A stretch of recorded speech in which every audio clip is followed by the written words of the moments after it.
सम्पूर्णमा नमस्कार। तपाईहरु देख्न सक्नुहुन्छ यी हुन् कर्णाली प्रदेश अन्तर्गत रहेको यो गंगामाला देउतीपति मन्दिर तपाईहरु देख्न सक्नुहुन्छ है। यहाँ चाहिँ एकदम भक्तजनहरुको बहुत भिड हुने गर्दछ।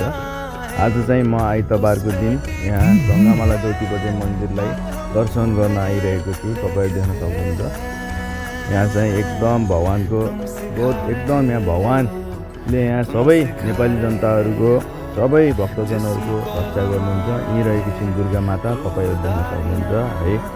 एकदम राम्रो छ यो गंगामाला देउतीपति मन्दिर। यो चाहिँ माथिको नभएर यो चाहिँ तल यो बाहिर लोड जाने बाटो भन्दा तलतिरपट्टि रहेको पुरानो यहाँ जुन पहिलाकै स्थानमा रहेको थियो यिनी चाहिँ मेन गंगामाला देउतीपति मन्दिर रहेकी छिन्।